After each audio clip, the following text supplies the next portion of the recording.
Catherine again. This is video number 4. All the little stuff that have come across that I have learned that I want to share.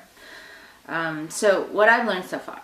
So just to reiterate, the stats of 1 in 7 or 8 women have breast cancer. I have been looking at some of the research, and it seems like a lot of research has been done. And I just want to get rid of the fallacy right now. It doesn't appear to be choice of food. If you're carnivore, if you are a vegan or vegetarian, that's not it. It doesn't prevent you. At one point, when I started to look at all the cancer, antioxidant and anti-cancer foods, I've been doing organic foods for years, since the birth of my son. He's 12. So I had done IVF before that. So before that, oh gosh, probably 15 years of organic as much as possible. I've done research on the foods I buy. I spend so much time when I buy a new product on looking into the stuff. It's just ridiculous. And now we don't make huge amounts of money, but we spend like 80% to 90% of our, or at least my income, and a lot of what my husband make too, on food.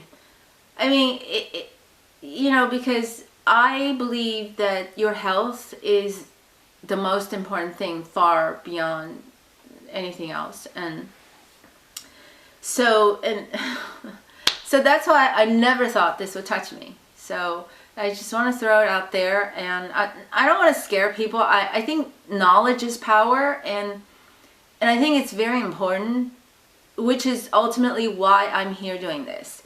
I already met more than a handful of vegans, hardcore vegans. They tell me this, and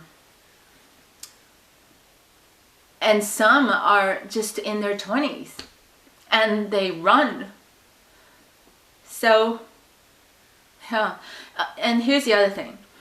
If you are, let's see, post menopause, it's actually better odds to fight the breast cancer. All the information that I'm telling you and sharing you can be found at www.cancer.net. The same thing, cancer.net/breast. I think that would get you there too. A lot of information, more than you want to know, but I find it very helpful. Also, 75% of all of the breast cancer patients do not have family history. This was a shock to me, because I had no breast cancer family history.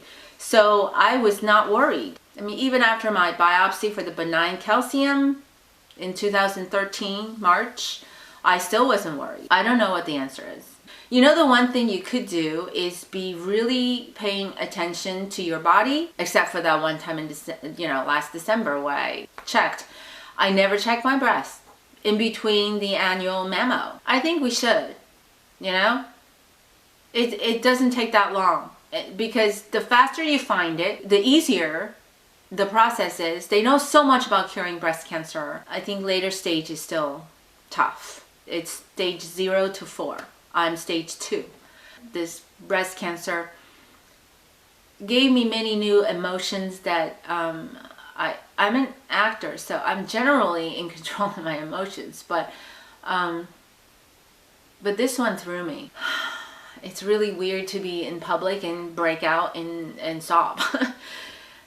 Yeah, it's humbling, and maybe that's part of the point.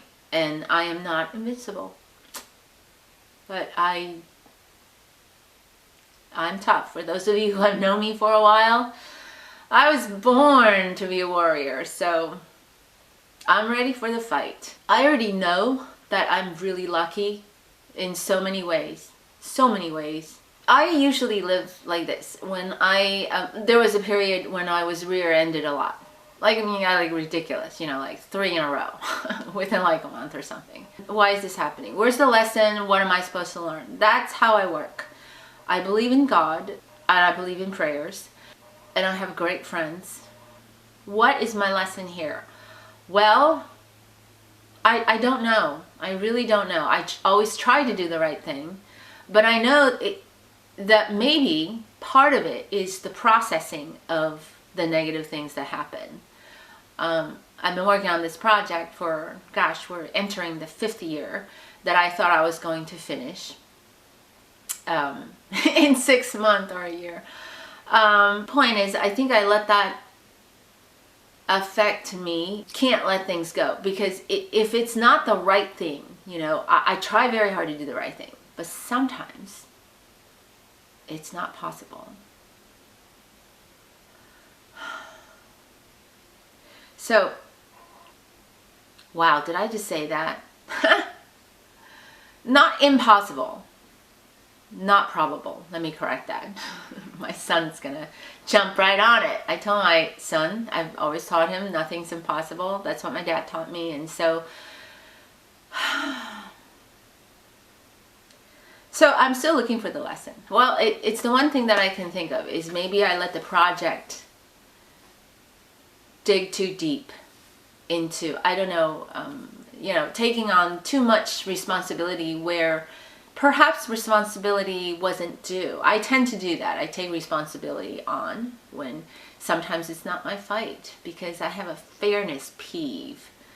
I want things to be fair. I know life isn't fair. I tell my son that all the time. But, you know, I also say that we try to make it fair whenever possible.